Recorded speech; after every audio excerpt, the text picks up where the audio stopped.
Welcome everyone, welcome to JRS Mantra. I am Rajneesh. आज हम लोग एक इंपॉर्टेंट क्वेश्चन देखने जा रहे हैं। ये क्वेश्चन है मोमेंट डिस्ट्रीब्यूशन मेथड का। ये थोड़ा सा एक लंबा लेक्चर होगा। आफ्टर दिस वॉचिंग लेक्चर आपको क्या क्या क्लियर हो जाएगा। पहले आपको पता चलेगा स्टीफनेस क्या होता है, स्टीफनेस फैक्टर निकालना सिखाएंगे, डिस्ट्रीब्यूशन फैक्टर निकालना सिखाएंगे। इसके साथ आपको ये पता चलेगा कि किस मोमेंट को हम लोग डिस्ट्रीब्यूट करते हैं, किस मोमेंट को डिस्ट्रीब्यूट नहीं करेंगे, इंटरमीडिएट सपोर्ट पे क्या फिनोमिनन होगा, और फाइनली हम इसका एसएफडी और बीएमडी दोनों ड्रॉ करेंगे। तो एक्चुअली में ये जो लेक्चर है काफी लंबा होने वाला है। इट मे पॉसिबल ये लेक्चर 1 घंटे से ज्यादा हो जाएगा। ठीक है, तो हम फिर से एक बार रिपीट कर देते हैं। आफ्टर दिस वॉचिंग लेक्चर आपको क्या क्या मिलने जा रहा है। तो स्टीफनेस कैसे निकालेंगे, डिस्ट्रीब्यूशन फैक्टर कैसे निकालेंगे, और कैसे मोमेंट है वो डिस्ट्रीब्यूट होगा, किस मोमेंट का कैरी ओवर जाएगा, किस मोमेंट का कैरी ओवर नहीं जाएगा, क्यों नहीं जाएगा, इसके बारे में भी बात कर लेंगे हम लोग। ठीक है, और एसएफडी और बीएमडी लास्ट में इसको ड्रॉ करेंगे। सपोर्ट रिएक्शन जिसको नहीं निकालना आता है वो स्टूडेंट भी सीखेगा कि सपोर्ट रिएक्शन हम लोग फाइनली कैसे कैलकुलेट करते हैं। तो देखो ए, बी और सी तीन यहां पे आपको सपोर्ट दिख रहा है। ए सपोर्ट है वो फिक्स है, और यहां पे जो यूडीएल है उसका इंटेंसिटी है वो 20 किलो न्यूटन 20 किलो न्यूटन पर मीटर दिया हुआ है। ए बी का स्पैन है वो 6 मीटर है, BC का स्पैन भी 6 मीटर है, CD पार्ट है वो ओवरहैंगिंग है और उसका स्पैन है वो 2 मीटर है। जब भी आप मोमेंट डिस्ट्रीब्यूशन मेथड यूज करोगे तो सबसे पहले हम लोग क्या करते हैं कि जितना भी स्पैन होता है सारे स्पैन में सारे सपोर्ट को फिक्स मानकर हम लोग फिक्स्ड मोमेंट को कैलकुलेट करते हैं। तो स्टेप बाय स्टेप आप यहां से सीखोगे। सबसे पहला स्टेप क्या होगा सर, तो सॉल्यूशन का सर पहला स्टेप रहेगा step 1, calculation of fixed end moment. क्या करेंगे स्टेप 1 में हम लोग फिक्स्ड एंड मोमेंट निकालेंगे। फिक्स्ड इंड बोलता है कुछ student, fixed end moment fixed end या फिक्स्ड एंड मोमेंट। इसके लिए आपको क्या करना पड़ेगा सर, जितना भी आपको ए बी दिख रहा है फिक्स्ड मानो, BC को आप फिक्स्ड मानो, C को फिक्स्ड और D को आप कैंटिलीवर की तरह ट्रीट करोगे। तो देखो यहां पे हम ए बी बीम को फिक्स्ड माने हैं। ठीक है, ए बी को हम क्या मान लिए सर, फिक्स मान लिए, और इसके ऊपर यूडीएल लग रहा है। तो यहां से एक बीम हो गया ए और यहां पे मिल गया बी। फिक्स होगा ना ये, तो हाँ सर ये फिक्स्ड होगा। यूडीएल होगा वो क्या होगा 20 किलो न्यूटन। देखो मोमेंट डिस्ट्रीब्यूशन ना एक तरीका, मोमेंट डिस्ट्रीब्यूशन मेथड एक तरीका है जिसके द्वारा आप सपोर्ट मोमेंट कैलकुलेट करोगे। तो सर एक मेथड है, एक प्रोसेस है, तो उसका कोई तरीका होगा, कुछ स्टेप होगा, वही स्टेप हम लोग यहाँ पे मतलब यही स्टेप को फॉलो करके मोमेंट निकालने की कोशिश कर रहे हैं। तो ए बी हो गया 20 किलो न्यूटन मीटर, BC है उसको भी हम लोग यहाँ पे निकाल देते हैं। BC भी 6 मीटर है और इसमें पॉइंट लोड लग रहा है। देखो ये एक ऐसा क्वेश्चन है जिसमें इंटरमीडिएट सपोर्ट भी है, ओवरहैंगिंग भी है और फिक्स्ड भी है। तो ये बहुत अच्छा क्वेश्चन हो जाता है कॉन्सेप्ट क्लियर करने के पॉइंट ऑफ व्यू से। तो यहाँ पे 40 किलो न्यूटन हो गया। यहां पे हम लोग एक फिक्स सपोर्ट लेंगे और ये कैंटिलीवर हो जाएगा। ए बी और ये जो पार्ट है ये BC पार्ट है और ये जो पार्ट है वो CD पार्ट है, C और D है। यहां पे एक पॉइंट लोड लग रहा है। आ रहा है इतना समझ में, सबको समझ में आना चाहिए। देखो यहां पे जो मोमेंट निकालेंगे सर इसको बोल रहे MAB, AB स्पैन में A सपोर्ट के पास B की तरफ। यहां पे जो निकालेंगे मोमेंट इसको हम बोल रहे MBA। ठीक है, इतना समझ में आ रहा है। यहां से जो निकालेंगे मोमेंट इसको बोल रहे MBC। यहां जो मोमेंट निकालेंगे इसको बोलेंगे MCB। समझ में आ रहा है इतना? ठीक है, इसके बाद यहां पे एक मोमेंट आएगा, इस मोमेंट को बोल रहे हैं MCD। ठीक है, यहां तक इतना समझ में आ गया। तो यहां पे ये MAB, MBA और MBC, MCB या MCD एक्चुअली क्या है ये? तो सर ये एक फिक्स्ड सपोर्ट के द्वारा लगाया जाने वाला मोमेंट है। देखो होगा क्या बाबू, अच्छे से समझो। मान लो कि एक बीम है, सिंपली सपोर्टेड है। बीम अगर सिंपली सपोर्टेड है तो इस तरह से लगेगा लोड, और इस लोड के कारण यहां पे ये कुछ इधर से डिफ्लेक्ट करेगा। लेकिन जब ये पूरा का पूरा फिक्स होगा तो इसका जो डिफ्लेक्शन है वो कुछ ऐसा रोक दिया जाएगा, रजिस्ट किया जाएगा, किसके द्वारा, सपोर्ट के द्वारा। तो सपोर्ट इसको ऊपर की तरफ और इधर से ऊपर की तरफ, यानी एक तरफ एंटी क्लॉकवाइज दूसरी तरफ क्लॉकवाइज। ये कैसा है सर, ये क्लॉकवाइज मोमेंट और इधर एंटी क्लॉकवाइज मोमेंट लगाएगा। ये रोकने की कोशिश करेगा, उसको डिफ्लेक्ट होने से रोकेगा। तो ये सपोर्ट के द्वारा रोका जाने वाला मोमेंट है। ये डिपेंड करेगा किसके ऊपर सर? तो एक्सटर्नल लोड के ऊपर। लोड का वैल्यू जितना ज्यादा, रजिस्टिंग मोमेंट उतना ही ज्यादा। ऑलरेडी हम लोग एक लेक्चर सेपरेटली देख चुके हैं कि कैसे हम लोग फिक्स्ड मोमेंट निकालते हैं। तो यहां से एम ए बी आपको निकालना है, एम ए बी आपको निकालना है, तो ये हो जाएगा सर WL²/12। और ए बी है वो कैसा है सर? तो एंटी क्लॉकवाइज है, तो ये निगेटिव होगा। MBA होगा, ये सर यहाँ पे क्लॉकवाइज दिख रहा है, तो प्लस WL²/12 कर देंगे। ठीक है, यहां तक समझ में आ रहा होगा। तो मोमेंट डिस्ट्रीब्यूशन मेथड में जो स्टेप हम बता रहे वही स्टेप आप फॉलो करोगे। ये एक प्रोसेस है, एक तरीका है जिससे आप सपोर्ट के पास मोमेंट फाइंड आउट करते हो। तो जो प्रोसेस है, वो मेथड है, वो आप फॉलो करोगे तो करेक्टली आपको मोमेंट निकलेगा। देखो ये एक्चुअली क्या है, एक मेथड है ना, बोलते हैं मोमेंट डिस्ट्रीब्यूशन मेथड। तो मेथड में बहुत सारा कॉन्सेप्ट, छोटी छोटी बातें इन्वॉल्व होती है। तो वही सब इन्वॉल्व होने वाली बातों को ध्यान में रखेंगे तभी हम लोग को करेक्ट मोमेंट आएगा। तो यहां से अब अगर आप निकालो, ध्यान से देखो, W का वैल्यू कितना है सर? यहाँ पे W का वैल्यू 20 है, L का वैल्यू 6 का स्क्वायर हो जाएगा /12। ये 36, 12, 30, तो ये -60 हो जाएगा। आप एक बार कैलकुलेट करके देख लेना। और मोमेंट का यूनिट होता है वो किलो न्यूटन मीटर होता है। यहाँ पे हो जाएगा 20 × 6 का स्क्वायर /12, ये हो जाएगा +60 किलो न्यूटन मीटर। समझ में आ रहा है? इतना समझ में आ रहा होगा। अब यहीं पे हम लोग देख लेते हैं MBC क्या होगा। तो देखना, जब पॉइंट लोड लगता है बाबू, बीचों बीच में पॉइंट लोड लगता है, तो मोमेंट जो होगा MBC जो होगा मोमेंट, वो क्या हो जाएगा? तो -PL/8। ये कैसा है सर? तो ये एंटी क्लॉकवाइज है, ये क्लॉकवाइज है। तो MCB का जो वैल्यू हो जाएगा वो कैसा हो जाएगा? यहाँ पे MCB का वैल्यू होगा वो क्लॉकवाइज होगा, तो ये हो जाएगा PL/8। P का वैल्यू कितना है? 40। L का वैल्यू कितना है? 6/8 विथ नेगेटिव साइन 5, यानी -30 किलो न्यूटन मीटर हो जाएगा ना। ये देखो 8 और 5 मतलब 5 टाइम्स में जाएगा 30। चलो करेक्ट है। जहां पे कहीं पे अगर आपको थोड़ा बहुत मिस्टेक दिखे माइनस प्लस में, तो वो कर लिया करना। ठीक है, वैसे हम कोशिश करते हैं कि अगर मिस्टेक हो जाए तो वीडियो को एडिट करते समय उसको सुधार दे। क्योंकि देखो बाबू, चलो ठीक है, हटाओ, छोड़ो, क्या अब हम बोले कि कितना मेहनत करते हैं, ये बताने की जरूरत नहीं है। एक वीडियो बनाने में समय और मेहनत लगता है। ठीक है, तो 6/8 ये हो जाएगा 30 किलो न्यूटन मीटर। चलो यहां तक समझ में आ गया। तो 40 × 6/8 30 किलो न्यूटन मीटर हो जाएगा। यहां से निकल गया है MBC और MCB। देखो यहां पे MCD है, यानी लोड लग रहा है यहां पे 30। देखो इसका जो डिस्टेंस है यहां से यहां तक मीटर में 2 मीटर है। तो यहां पे जो मोमेंट लगेगा लोड इनटू डिस्टेंस आएगा। तो अगर हम लोग MCD निकालते हैं तो कैसा मोमेंट है सर? ये मोमेंट है वो एंटी क्लॉकवाइज है, तो माइनस होगा 30 × 2 बाई कुछ तो होगा नहीं, क्योंकि लोड इनटू डिस्टेंस यहां पे हो जाएगा -60 किलो न्यूटन मीटर। यहां तक आपको अच्छे से समझ में आ रहा होगा। तो this is all about step 1। ये स्टेप 1 हम लोग का हो गया।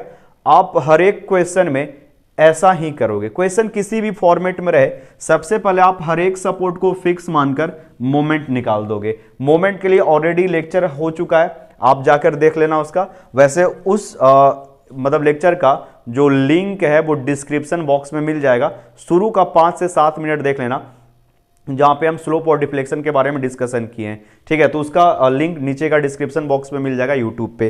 पॉज करके नोट करो अच्छे से। अब इसके बाद हम स्टेप 2 आपको बता रहे हैं। अब हम लोग देखते हैं स्टेप 2। स्टेप 2 है calculation of stiffness factor and distribution factor. चलो पहले तो आपको स्टीफनेस फैक्टर के बारे में थोड़ा सा हम एक्सप्लेन कर देते हैं, और कहां पे स्टीफनेस फैक्टर कितना लिया जाएगा इसके बारे में भी बात करेंगे।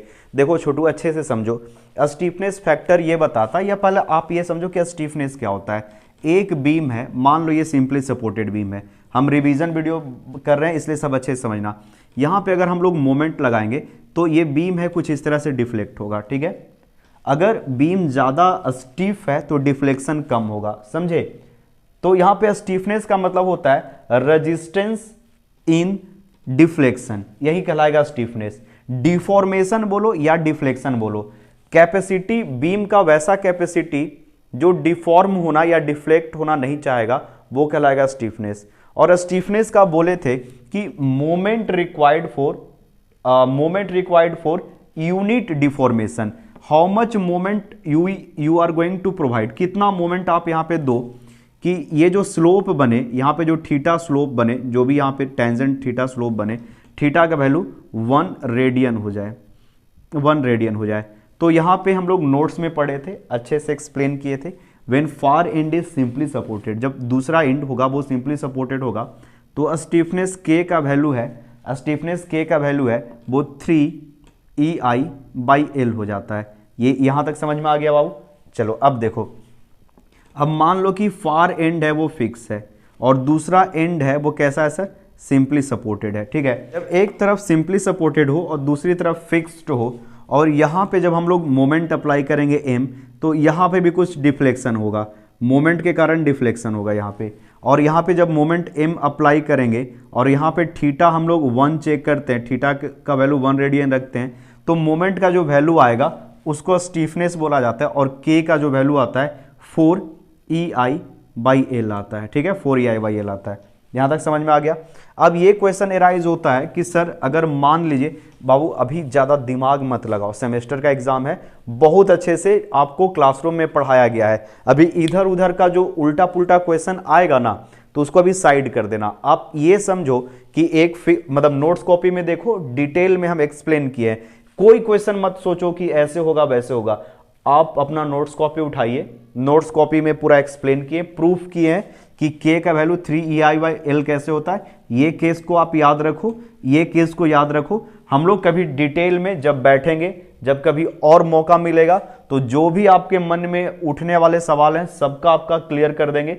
बट ये अभी फिलहाल सेमेस्टर के एग्जाम के लिए आपको ये याद रखना है कि when the far end is simply supported then stiffness is going to be 3EI/L, when the far end is the fixed then stiffness is going to be 4EI/L। Actually होता है कि क्लासरूम में हम लोग का ध्यान इधर उधर रहता है, लेकिन जब सेमेस्टर का एग्जाम आता है तो काफी फोकस्ड होकर तैयारी करते हैं, तो बहुत सारा डॉट आएगा। Apart from those dot U must remember these thing, ये दो चीज को याद रखो। तीसरा जो आपको समझने वाली चीज ये है कि जब एंड होगा वो ये इंटरमीडिएट सपोर्ट होगा। हम यहाँ पे मान लो कि यहाँ पे हिंज दिए हैं, यहाँ पे एक रोलर है, यहाँ पे एक हिंज है, यहाँ पे एक रोलर है, तो देखो ये इंटरमीडिएट सपोर्ट है। जब इसके ऊपर लोड लगाएंगे, कब सर, जब इसके ऊपर लोड लगाएंगे तो इसका जो डिफ्लेक्टेड शेप होगा ना बाबू कुछ ऐसा होगा, इसका डिफ्लेक्टेड शेप होगा वो कुछ ऐसा आएगा।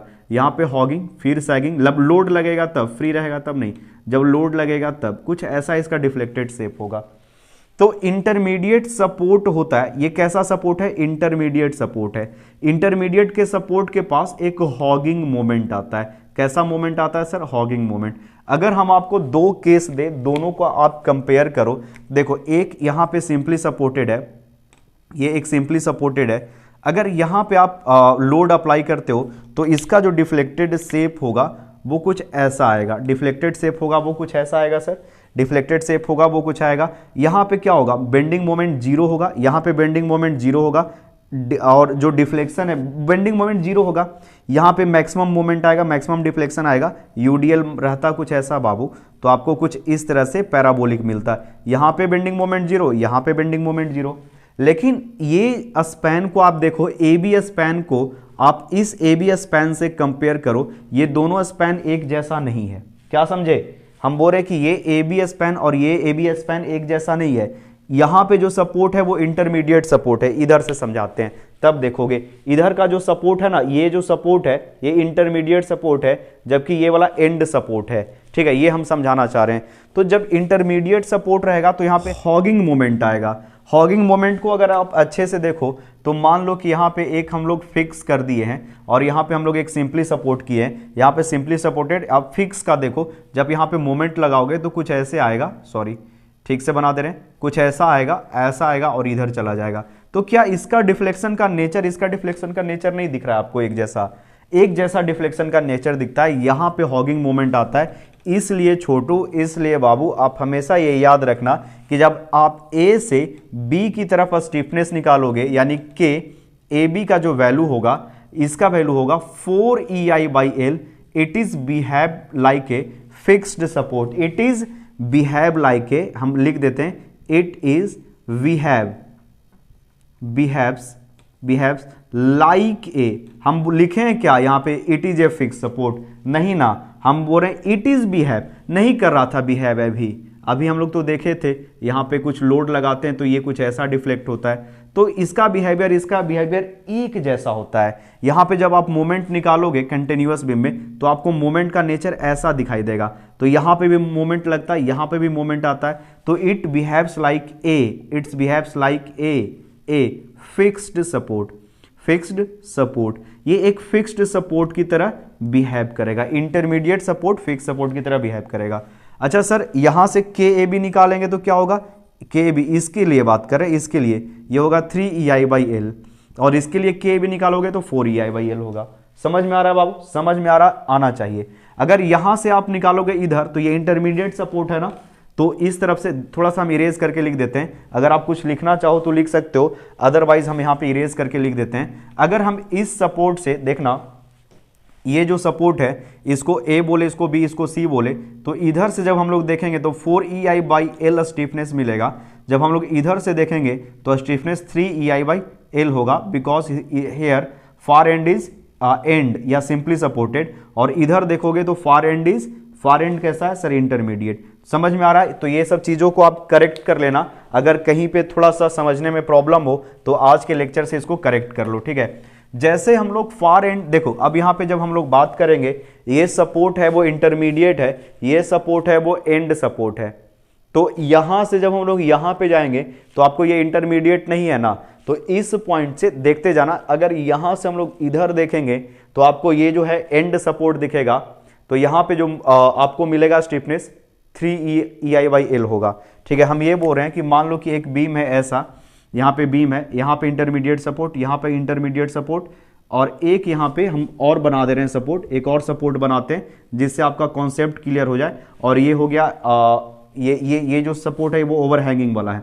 अगर यहाँ से देखो, इधर से जब आप स्टिफनेस निकालोगे और इधर से स्टिफनेस निकालोगे तो अच्छे से समझना, इधर का जो स्टिफनेस होगा के का वैल्यू 4EI/L होगा, ठीक है, 4EI/L होगा, ठीक है। जब आप इधर स्टिफनेस निकालोगे तो 3EI/L होगा, because this is not intermediate support, ये इंटरमीडिएट सपोर्ट नहीं है, इंटरमीडिएट सपोर्ट नहीं है, ठीक है। मतलब कहने का मतलब, अगर यहां पे आप लोड लगा के छोड़ दोगे तो ये जो बीम है वो कुछ ऐसे डिफ्लेक्ट होगा, अगर इधर लोड नहीं है तो, ठीक है। तो ये इंटरमीडिएट सपोर्ट के पास जो है वो फिक्स्ड के जैसा बिहेव करता है, एंड सपोर्ट फिक्स के जैसा बिहेव नहीं करता है। अब अगर हम लोग यहां से देखें तो 4EI/L होगा, इधर 4EI/L होगा, और इधर से जब आप देखोगे तो 4EI/L होगा, 4EI/L होगा, ठीक है। मतलब ये भी इंटरमीडिएट सपोर्ट है, ये तो फिक्स है ही, ठीक है। तो उम्मीद है कि चीजें आपको समझ में आ रही होगी। अब यहां से हम इरेज करते हैं, याद रखना ये सब चीजों को कि किस तरह से इंटरमीडिएट, आप हमेशा ये याद रखो इंटरमीडिएट सपोर्ट होता है, ये याद रखो इंटरमीडिएट सपोर्ट होता है, उसको फिक्स के जैसा हम लोग ट्रीट करते हैं, फिक्स नहीं होता है, we treat like a fixed, ठीक है।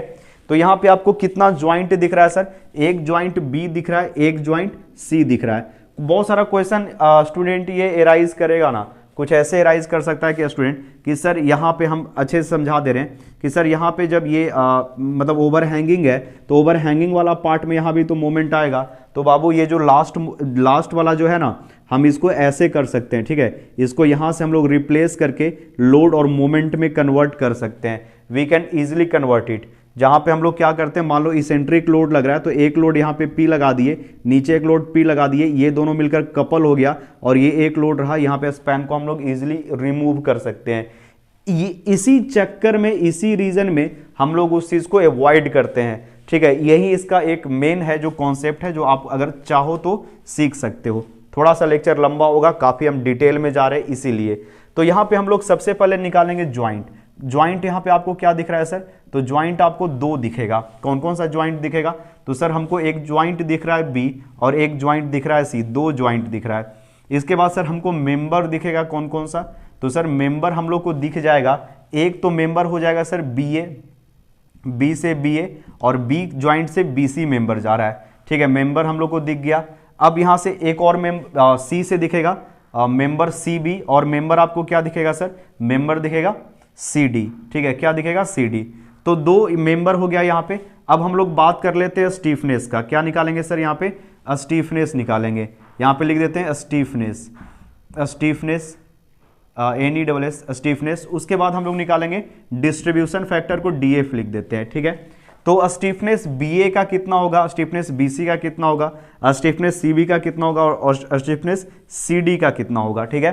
देखो जब हम लोग B के पास रहते हैं, B के पास, तो BA का स्टीफनेस है KBA का वैल्यू हो जाएगा 4EI बाई L। यानी अगर आप इसको L1 बोलते हो, अगर आप इसको L2 बोलते हो और आप इसको L3 बोलते हो तो 4EI बाई L हो जाएगा।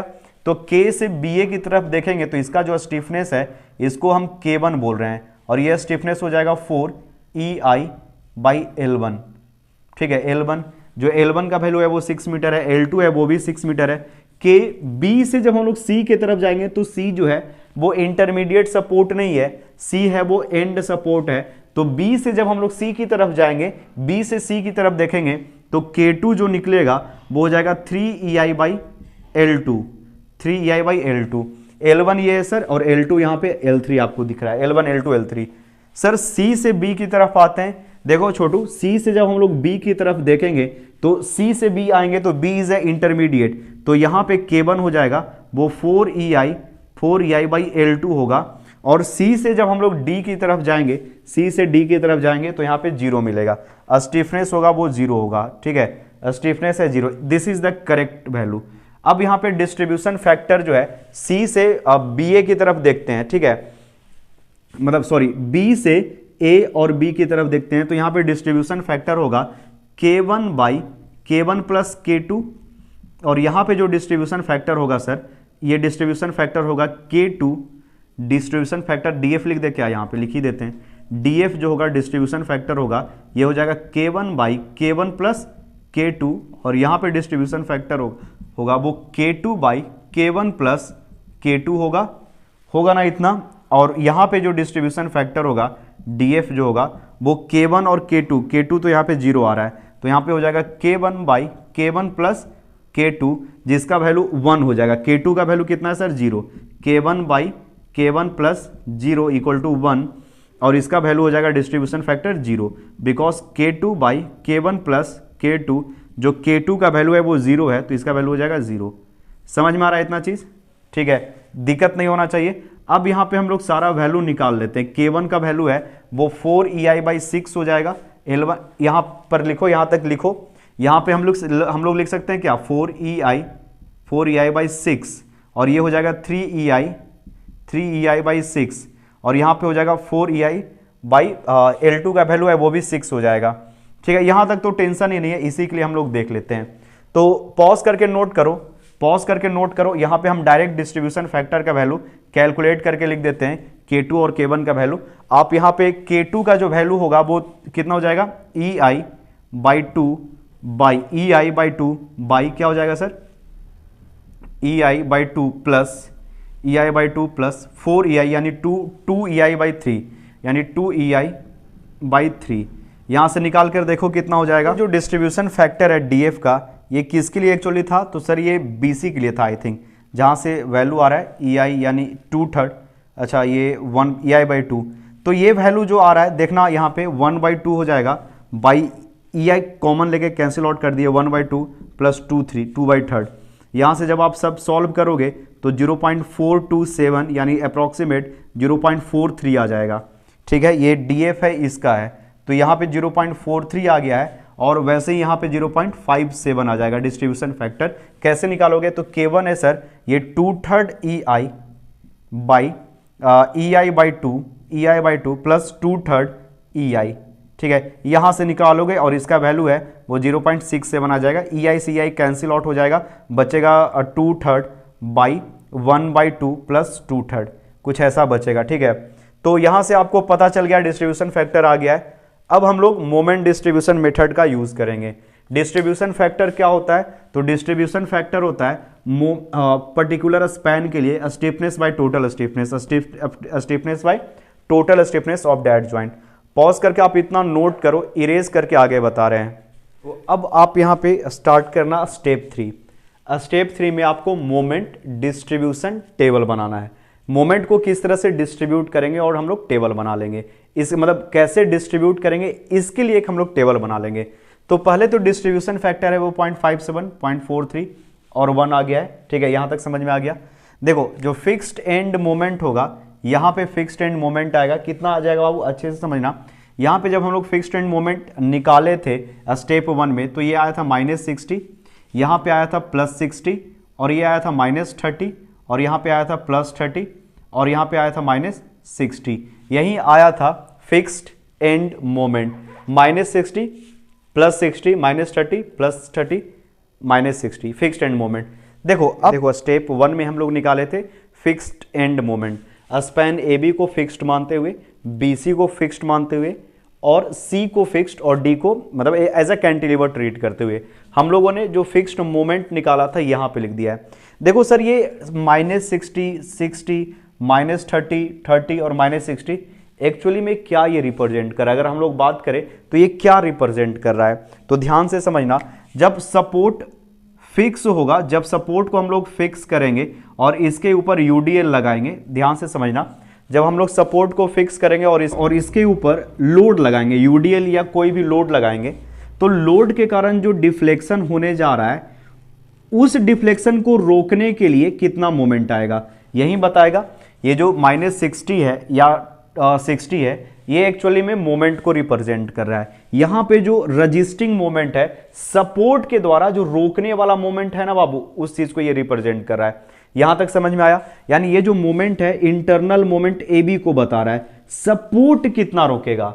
जितना ज्यादा लोड लगाओगे उतना ही सपोर्ट मोमेंट आएगा।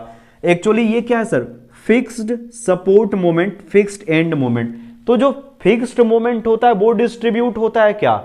नहीं सर, वो डिस्ट्रीब्यूट नहीं होता है। हम लोग पढ़े हैं कि सर अगर ये सपोर्ट फिक्स है, यहां पे हम लोग एक सिंपली सपोर्ट लगाए हैं, यहां पे अगर हम लोग मोमेंट लगाएंगे तो ये मोमेंट है ना, ये डिस्ट्रीब्यूट होता है।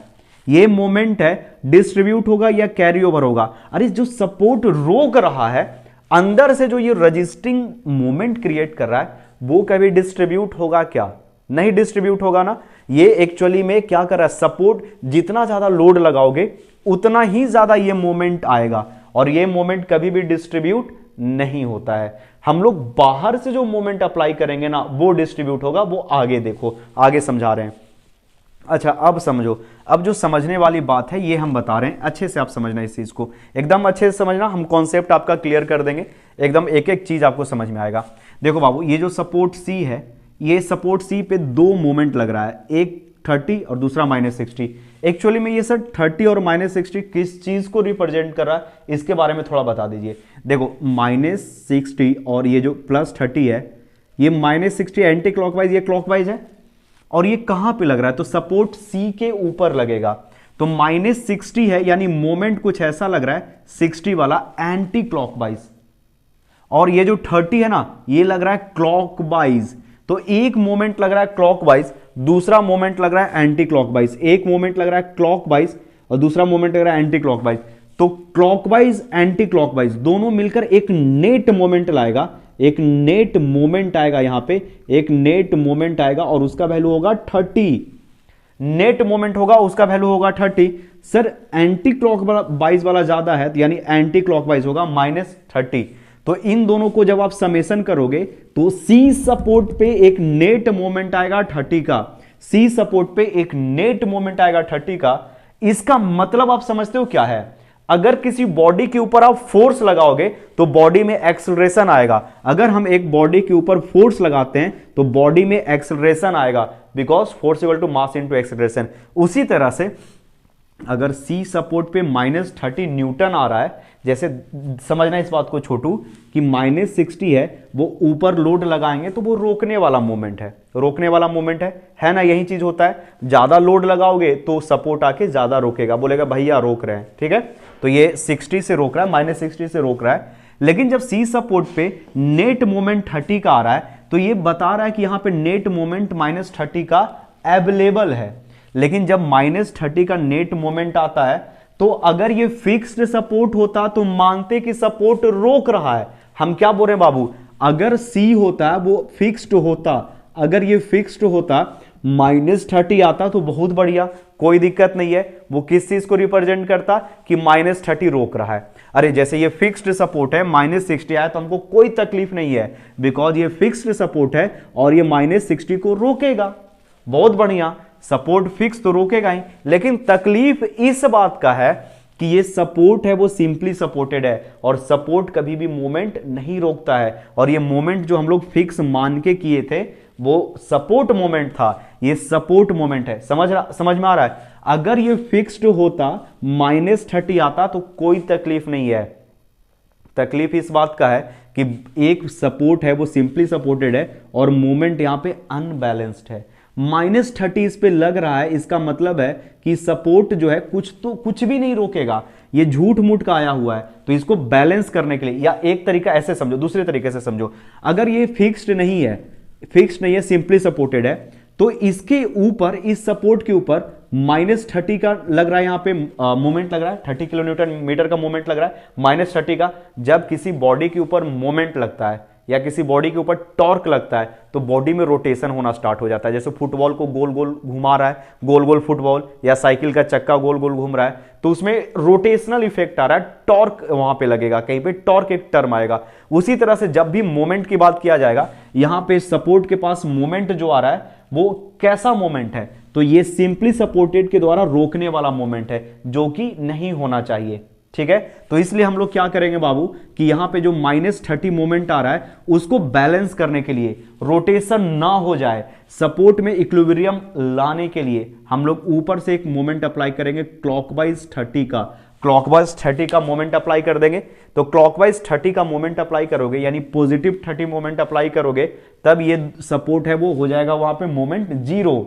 क्योंकि ये सिंपली सपोर्टेड है इसलिए 0 कर रहे हैं। फिक्स होता, सपोर्ट रोकता तो तकलीफ नहीं था। ये फिक्स नहीं है तो मोमेंट यहां पे आना चाहिए 0, because it is a simply supported. हां, दोनों तरफ मिला के 0 आ जाएगा तो अच्छी बात है। ठीक है, इधर वाला उधर, एक दूसरे को बैलेंस कर लेगा, इधर वाला मोमेंट उधर वाला मोमेंट एक दूसरे को बैलेंस कर लेगा, इक्विलिब्रियम में आ जाएगा। ये अनबैलेंस्ड है और जो -30 है वो उसको बैलेंस करना पड़ेगा, तो +30 लगा दिए। जैसे ही C के ऊपर +30 लगाएंगे, अब ये दोनों जो है BC और CD है वो आ जाएगा फिगर में। ठीक है, अब बोलेगा देखो जो 30 किलो न्यूटन लोड लगा रहे हो ना सपोर्ट, तुम तो रोकोगे नहीं। अरे सपोर्ट है वो सिंपली सपोर्टेड है, ये BC वाला स्पैन और CD वाला स्पैन आके बोलेगा पगला अपने ऊपर मोमेंट ले लिया, तुम तो मोमेंट रोकोगे नहीं, टेंशन मेरा बढ़ गया। किसका बढ़ गया?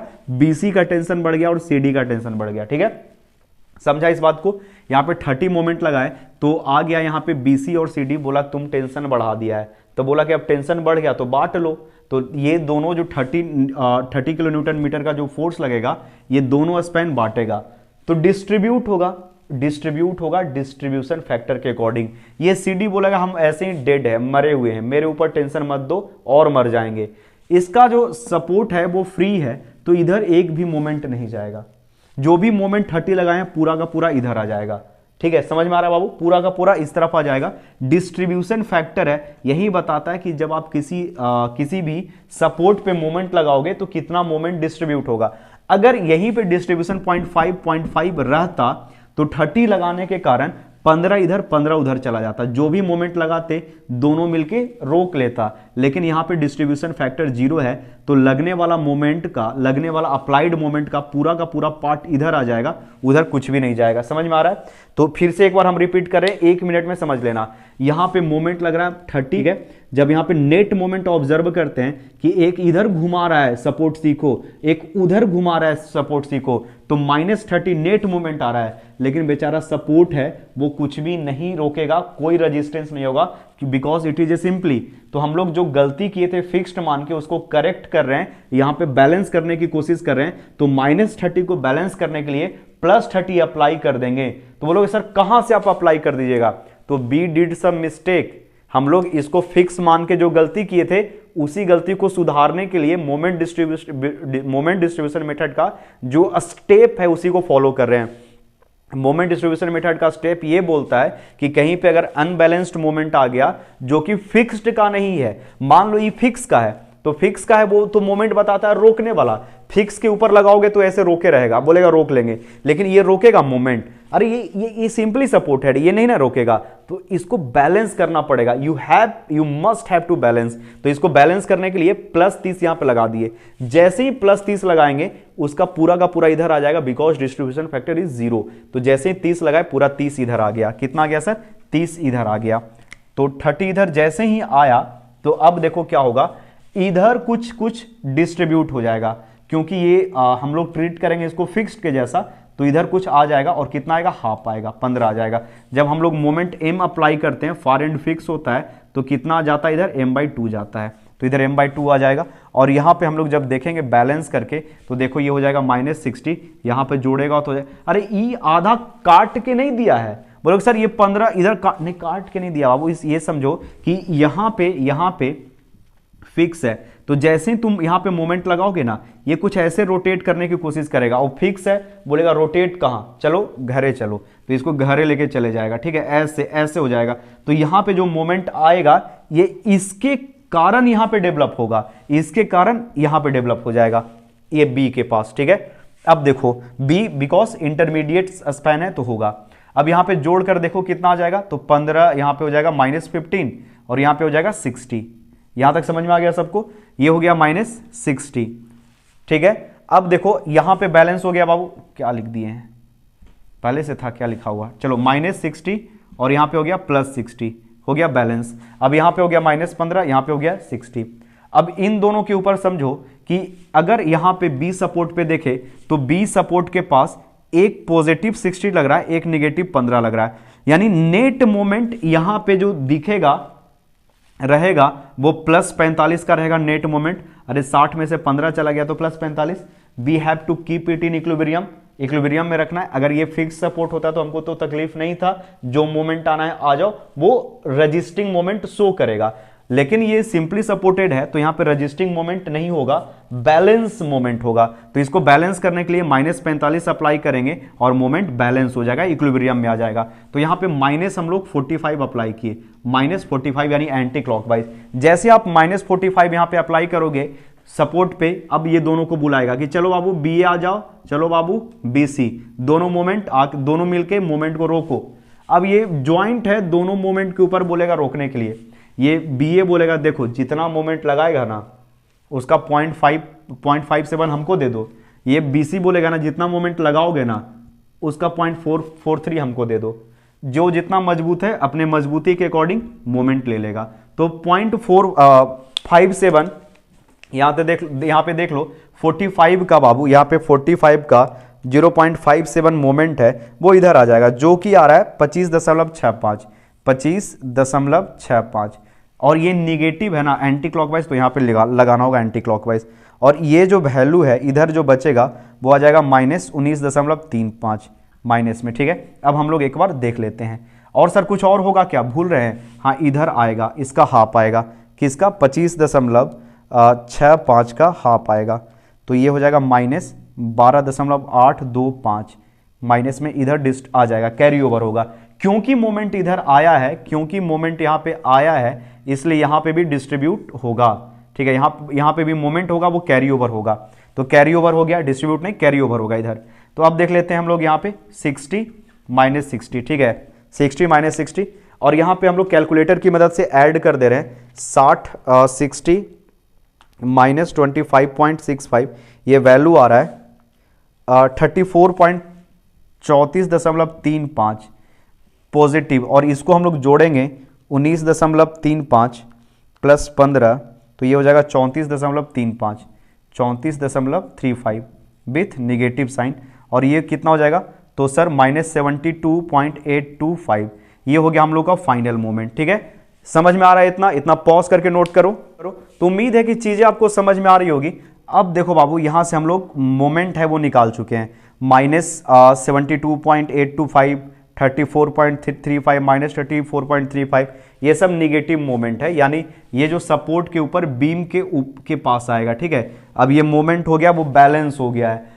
ठीक है, यहाँ पे मोमेंट है वो बैलेंस हो गया, लेकिन इधर का छोड़ो ना, ये तो रजिस्टिंग मोमेंट बता रहा है और ये बैलेंस मोमेंट है। ठीक है, यहाँ पे भी मोमेंट और यहाँ पे भी मोमेंट, यहाँ पे भी मोमेंट और यहाँ पे भी मोमेंट, बैलेंस हो गया है। बैलेंस हो गया है, इसलिए सी सपोर्ट को कुछ भी रोकने की जरूरत नहीं है। बी सपोर्ट को कुछ भी रोकने की जरूरत नहीं, इधर वाला इधर मिला मिलकर बैलेंस किए हुए है, ठीक है, इधर वाला तो कुछ भी ये रोक नहीं रहा है, लेकिन ये 72.825 ए रोक रहा होगा।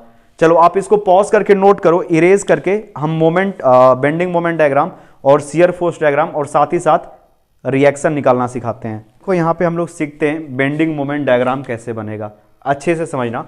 अगर ए बी स्पैन को हम लोग सिंपली सपोर्टेड लेते हैं तो ए बी स्पैन के ऊपर जो मोमेंट आएगा वो कुछ ऐसा आएगा WL²/8। ए बी स्पैन के ऊपर जो मोमेंट आएगा वो WL²/8 होगा। यहाँ पे देखो लिख देते हैं, ये इस पॉइंट पे जो मोमेंट होगा वो WL²/8 होगा। WL² यानी 20 × 6 का स्क्वायर बाई 8 कुछ ऐसा होगा। तो इसका जो वैल्यू आ जाएगा वो आ जाएगा 90, ठीक है, WL²/8 का वैल्यू आ जाएगा 90। तो यहाँ पे आ गया 90 और ये कैसा होगा सर, पॉजिटिव होगा ना बाबू। अब उसी तरह से BC का जब हम लोग वैल्यू निकालेंगे तो क्या हो जाएगा, PL/4 कितना हो जाएगा, ये ट्रायंगुलर होगा और PL/4 होगा। देखते हैं वैल्यू कितना आता है, PL यानी 40 × 6/4, ये वैल्यू आ रहा है 60। तो 60 होगा वो कम होगा, हम इसीलिए देख रहे थे चेक करके कि कितना आएगा। यहां पे जो वैल्यू आएगा ये ट्रायंगुलर फॉर्मेट में होगा,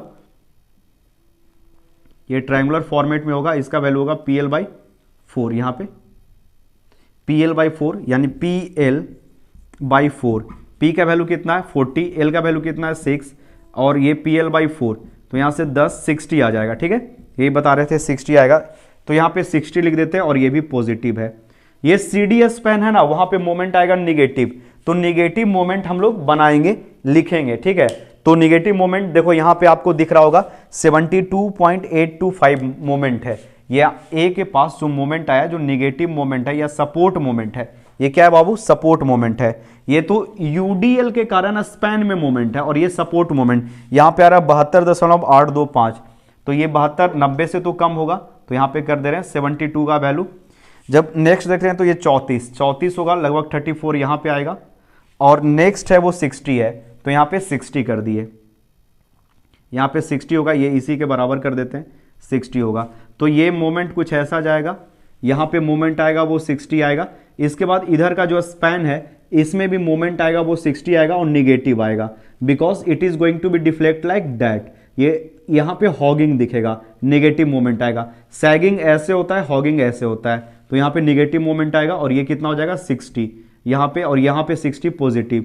यहां पे 34 पॉइंट कितना है सर, 34.35 34.35, ठीक है। और यहां पे मोमेंट आएगा वो आ जाएगा 78.825 78 नहीं है 72 है, 72 है, 72.825 ठीक है। ये हो गया मोमेंट। क्या रिप्रेजेंट कर रहा है सर, यानी कहने का मतलब है कि यहां पे नेगेटिव मोमेंट आया है, ये कुछ ऐसा आएगा 72.825। यहां पे जो मोमेंट आएगा, ये जो सपोर्ट बी है, यहां पे मोमेंट आएगा क्लॉकवाइज पॉजिटिव 34.35। यहां पे जो मोमेंट आएगा वो एंटी क्लॉकवाइज 34.35, जो निगेटिव में है एंटी क्लॉकवाइज साइन को रिप्रेजेंट करेगा। यहां पे 60 आ जाएगा, यहां पे 60 आ जाएगा, 60 और 60 आ जाएगा। देखो ये कैसा रिप्रेजेंट करेगा, हॉगिंग, ये कैसा रिप्रेजेंट करेगा, हॉगिंग, ठीक है। और ये जो मोमेंट है यहां पे, ये मोमेंट यहां पे एक्चुअली ये डिफ्लेक्ट होगा इस तरह से, यहां पे सपोर्ट मोमेंट आएगा कुछ ऐसा और ये मोमेंट के कारण कुछ ऐसा आएगा, हॉगिंग। यहां पे सपोर्ट मोमेंट लगते रहेगा 60, लेकिन होगा हॉगिंग। हॉगिंग होने के कारण यहां पे मोमेंट ऐसे लग रहा है बाबू, यहां पे शेप कैसा हो रहा है, हॉगिंग, शेप कैसा हो रहा है, हॉगिंग, शेप कैसा हो रहा है, हॉगिंग, ठीक है, शेप हॉगिंग, शेप हॉगिंग। तो ये सब मोमेंट है वो नेगेटिव मोमेंट जनरेट करेगा। यहां पे नेगेटिव, यहां पे नेगेटिव, यहां पे नेगेटिव, ये पॉजिटिव और ऊपर वाला थोड़ा सा पॉजिटिव, ठीक है। तो ये हो गया बेंडिंग मोमेंट डायग्राम। अब हम लोग निकालते हैं support reaction with Ninja technique. Ninja technique की मदद से सपोर्ट रिएक्शन निकालेंगे और उसके बाद हम एसएफडी ड्रॉ करेंगे। चलो इसको पॉज करके नोट कर लो, इरेज करके आगे बता रहे हैं कि कैसे निकलेगा, कैसे निकलेगा सपोर्ट रिएक्शन। देखो बाबू अच्छे से समझना इस चीज को। ए बी सी डी यहां पे हम बता दिए, लगा दिए हैं। यहां पे ए है, यहां पे ए है, यहां पे कहीं पे बी है, कहीं पे सी है और डी है। ए के पास जो मोमेंट लग रहा है वो कितना लग रहा है सर, यहां पे 72.825। यहां पे मोमेंट कितना लग रहा है सर, यहां पे मोमेंट लग रहा है 34.35। यहां पे जो मोमेंट लग रहा है ये भी लग रहा है 34.35। यहां पे जो मोमेंट लग रहा है सर वो लग रहा है 60। यहाँ पे जो मोमेंट लग रहा है वो भी लग रहा है 60, ठीक है, ऐसा कुछ होगा। और सर और कुछ बताइए अच्छे से।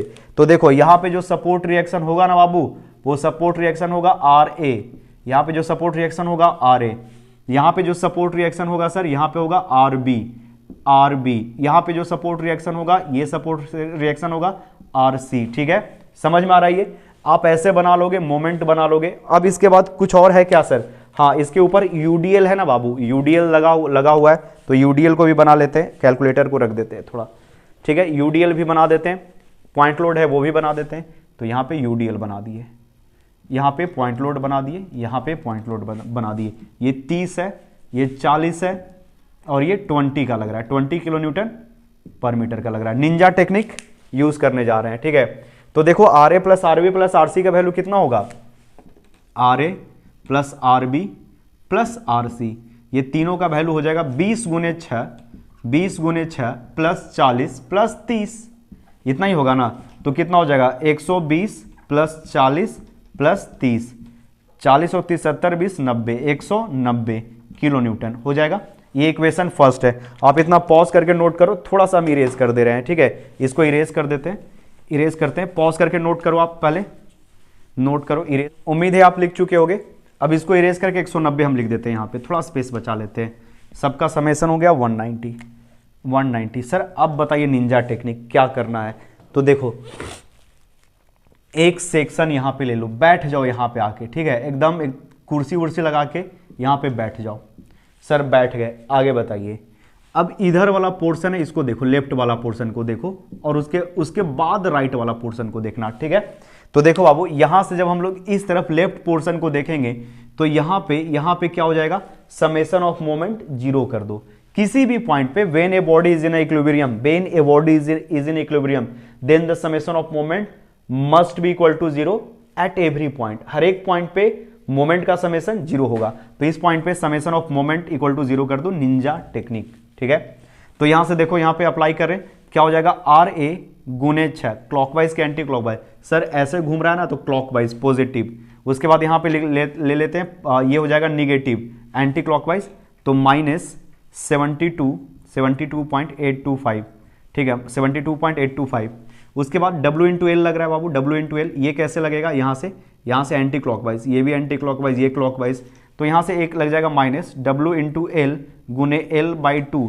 डब्ल्यू एल जो होगा UDL का लोड होगा और ये CG पे लगेगा, यहाँ पे लगेगा, तो इसका डिस्टेंस L बाई 2 हो जाएगा, L बाई 2। एक और मोमेंट लग रहा है इस पॉइंट के इधर, एक और मोमेंट लग रहा है 34.35 क्लॉकवाइज, तो प्लस 34.35 और सारा का 0 कर दो वैल्यू। तो यहां से आपको RA का वैल्यू आ जाएगा। लेट मी कैलकुलेट इट, देखते हैं कितना आता है।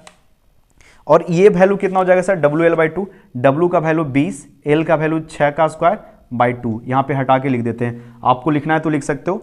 अरे ऐसे हो जाएगा इक्वल, अच्छा हम ही लिख देते हैं, रहने दो, ये वैल्यू यहाँ पे रहने देते हैं, बाकी सबको लेके चले जाते हैं उस तरफ। तो 6RA इक्वल टू हो जाएगा, ये 0 के उधर जाएगा तो 72.825 और ये उधर जाएगा तो प्लस 20 गुने 6 का स्क्वायर बाई 2 माइनस 34.35, ये हो जाएगा। देखते हैं इसका वैल्यू कितना आता है। तो 72.825 प्लस 10 360 माइनस 34.35, ये वैल्यू आ रहा है 398.475 और यहाँ 6RA है ना बाबू। अब यहाँ से तुम RA का वैल्यू बता दो कितना रहा है। RA का वैल्यू यहाँ से 6 से डिवाइड कर देते हैं, 6 से डिवाइड कर दिए तो बाई 6, ये वैल्यू आ रहा है 66.4125, 66.4125। चलो यहाँ तक पॉज करके नोट करो, इरेज करके आगे बता रहे हैं। तो उम्मीद है लिख लिए होगे। अब इसको इरेज कर देते हैं, ठीक है, इरेज कर दे रहे हैं। RA का वैल्यू आप लिख चुके होगे 66.4125। अब यहाँ से हम लोग एक निंजा टेक्निक लगाएंगे और इसका वैल्यू हम लिख देते हैं। RA का जो वैल्यू आया है, इसका वैल्यू आ रहा है 66.4125, ठीक है। अब ये भी पार्ट इरेज कर देते हैं। अब हम लोग निकाल लेते हैं RC का वैल्यू। सेक्शन वही है x और ये अब राइट पोर्शन को देखेंगे तो summation of moment equal to 0 कर दो। अब ये सेक्शन है बाबू, क्लॉकवाइज एंटी क्लॉकवाइज जो मन करे वो कर देना। तो देखो यहाँ पे 2 फोर्स लग रहा है, एक फोर्स लग रहा है यहाँ पे 40, एक फोर्स लग रहा है 30। तो 40 क्या करोगे आप लोग, लिखोगे पहले 40 गुने 3, 40 इंटू 3, और हम यहाँ पे अपने सुविधा के लिए क्लॉकवाइज को पॉजिटिव मान रहे हैं, हम अपने सुविधा के लिए राइट पोर्शन में क्लॉकवाइज को पॉजिटिव, तो 40 गुने 3 पॉजिटिव प्लस 30 गुने 8, 8 हो जाएगा ना, 6 और 2 8, ये जो डिस्टेंस होगा यहाँ से यहाँ तक 8 हो जाएगा, 8 मीटर हो जाएगा, तो ये भी हो गया पॉजिटिव। ये हो गया यहाँ पे सर एंटी क्लॉकवाइज, यहाँ पे हो गया एंटी क्लॉकवाइज, एंटी क्लॉकवाइज, तो यहाँ पे हो गया नेगेटिव 34.35, ये हो गया सर क्लॉकवाइज, और ये एंटी क्लॉकवाइज, ये क्लॉकवाइज एंटी क्लॉकवाइज 0 हो जाएगा, यानी +60 -60 करोगे तो ये दोनों तो मिलके 0 हो जाएगा। और यहाँ पे एक आरसी है तो इसको नहीं लिखते हैं, यहाँ पे नहीं लिखते हैं, +60 -60, +60 -60 दोनों मिलके 0 हो जाएगा। और यहाँ पे हो जाएगा ये एंटी क्लॉकवाइज, तो -RC गुने कितना हो जाएगा सर 6 = 0। RC एंटी क्लॉकवाइज, आप उल्टा भी ले सकते हो, आप क्लॉकवाइज को नेगेटिव लेके भी बना सकते हो, एज इट इज, जैसा आपका मन करे। तो यहां से अब बराबर की उधर लेके चले जाते हैं, तो RC 6RC हो जाएगा, और ये वैल्यू देखते हैं कितना हो जाएगा, ये 40 गुने 3 प्लस 30 गुने 8 माइनस 34.35, ये वैल्यू आ रहा है 325.65 बाई 6, 54 आ रहा है। ठीक है, यहां से RC का जो वैल्यू आया है वो 54.275 आ रहा है, RC का वैल्यू आ गया बाबू। अब RC का वैल्यू कितना आया यहाँ पे 54.275 आया है। अब यहाँ से RB नहीं निकाल सकते हो, तो यहाँ से RB आ जाएगा 66.4125, ऐड कर देते हैं तो 120 दशमलव समथिंग आ रहा है, 190 में उसको सबस्ट्रैक्ट कर देते हैं, तो यहाँ से RB का जो वैल्यू आ रहा है बाबू लिख देते हैं, यहाँ पे RB का वैल्यू आ रहा है वो है 69.3125। ठीक है, 69.3125। आप इतना पॉज करके नोट करो। अब इसके बाद हम SFD ड्रॉ करना आपको सिखा देते हैं, पॉज करके नोट करो, SFD बनाना सिखा रहे हैं। तो देखो यहां से सपोर्ट रिएक्शन RA, RB और RC लिख दिए। ठीक है, अब आप हर एक सेक्शन में मतलब हर एक पार्ट में एक से एक सेक्शन मानोगे, और शियर फोर्स का इक्वेशन बनाकर जब आप शियर फोर्स डायग्राम बनाओगे तो कुछ ऐसा आएगा, आई हैव सॉल्व इट। ये क्वेश्चन जो है बाबू, इसमें शियर, कोई भी बुक में शियर फोर्स इसका नहीं बना हुआ है, मतलब पर्सनली इसको हम कॉपी पे सॉल्व किए, सॉल्व करने के बाद मेरा ये आंसर आ रहा है, और this is the correct answer. बहुत बार चेक कर चुके, आप इसको मिला लेना, सॉल्व कर लेना। SFD कभी भी मतलब जो भी बुक उठाकर देखो, जहां पे भी देखो, कहीं पे भी SFD सॉल्व नहीं किया, कहीं पे भी रिएक्शन नहीं निकाला है। पर्सनली मेहनत करते हैं आप लोगों के लिए, ताकि एक क्वेश्चन को अच्छे से बना के आपके सामने रिप्रेजेंट कर सके। ठीक है, तो इस क्वेश्चन का SFD कुछ ऐसे आ रहा है, ये सपोर्ट A है, जहां पे सपोर्ट B है, ये यहां पे B सपोर्ट है, उसके बाद आपको C सपोर्ट दिख रहा होगा, C सपोर्ट यहां पे है, और बीच में जो 40 लग रहा है यहां पे आपको दिख रहा होगा 15.715 और 24.825 यहां पे आ रहा है, दोनों का समेशन होगा वो 40 होगा, और फाइनली कुछ इस तरह से वर्क किया है। ठीक है, तो उम्मीद है कि चीज आपको समझ में आ रही होगी, आप इसको ड्रॉ कर लेना। और आज का लेक्चर यहीं पे रखते हैं, मिलते हैं नेक्स्ट वीडियो लेक्चर में, जहां पे हम लोग कुछ और कैलकुलेशन करेंगे, कुछ और टॉपिक पे रिवीजन करेंगे। ठीक है, थैंक यू।